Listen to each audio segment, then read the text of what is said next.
So I was going through the comments on my most recent video on the car badge animation tutorial, and I noticed a bunch of you guys commented on the Easter egg I left in at the end of the intro on how to do the Mercury bubble effect. So today I'm going to show you how to do it in Davinci Resolve. It's really easy to do, and it's awesome because you can not only use it on cars, it's really cool if you have like a product video that you want to enhance, or if you want to just do it on things that you have around the house. Alrighty, so let's get started. The first thing you want to do is take the clip that you want to do the effect on and duplicate it. Then go ahead, highlight both of those clips, right click and select New Fusion Clip. Then right click on that clip and open in Timeline. Click on the color page, come down here to the magic mask. Then go ahead and select Better and go ahead and draw over your subject. Go ahead and click on the Track Forward and Backwards button. Then right click in the Node Graph Viewer and select Add Alpha Output. Connect the blue alpha of that node to the output. Go back into your edit page. Then come on over here to your main timeline and select it. Then come back to the original clip, select Fusion. All right, let's take this media in 2, which is our top layer. As you can see, if we drag it into the viewer, I'm going to rename it and just put top for the top layer. Highlight both of those nodes. Hold down Alt and push C to copy, and then select anywhere in the node viewer, and then Alt V to paste those nodes. With the merge node selected, hold down Shift and drag it onto the line here so it connects. With this first top node selected, hold down Shift and press spacebar and type in Displace. Select the Displace node. Then click anywhere outside of the viewer, hold down Shift and press spacebar and type in Fast Noise. Select Fast Noise. Go ahead and connect that to the displaced node. Now let's go ahead and drag our media out into the viewer here. And what we want to do is come to the beginning of the clip. And since this speed ramps, I want to have the effect happen after the speed ramp. With the displaced node selected, come over here to the right-hand side under the inspector and turn the refraction strength down to 0. I'm going to keyframe it because that's where I want the animation of this effect to start. I'm going to want the maximum output of the refraction strength or the effect to happen about right here in the timeline.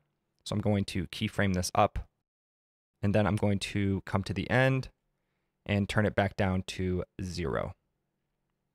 Next, what I want to do is come here where the maximum effect is happening and select our fast noise. Go ahead and turn up the detail just a little bit. Detail really adds some texture to it, but I'm only going to turn it up to about 4. And then what's really cool is you can turn up the contrast, and this is where you get some really cool looking effects. Then come up here to the spline. Select the Displace Refraction Strength option, highlight all of those, and push F on your keyboard to round them out.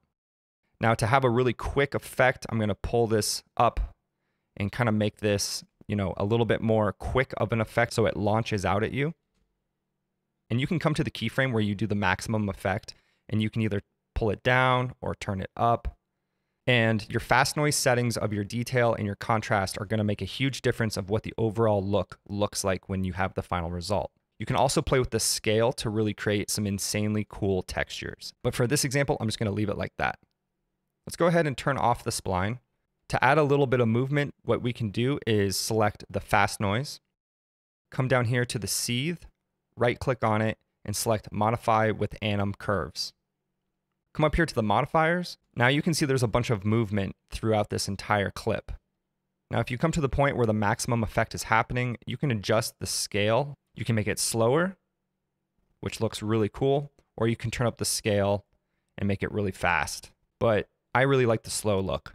It looks really smooth and it looks really kind of like, morphy.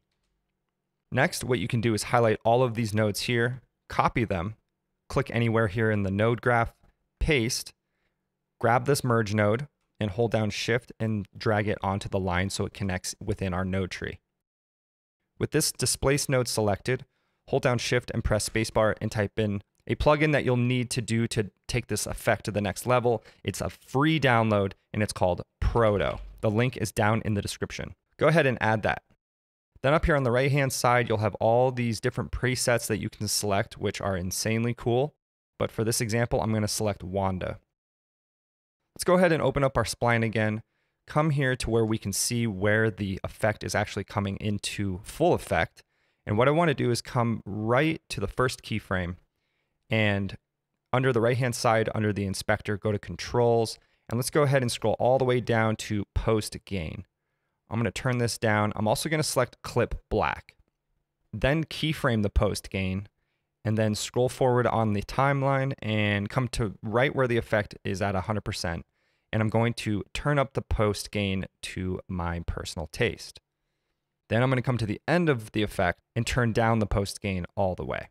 And that's how you do the Mercury bubble effect. Now, if you haven't seen my car badge animation tutorial, check out this video linked right now. And if there's any other video effects that you would like for me to cover, go ahead and comment down below. Thanks.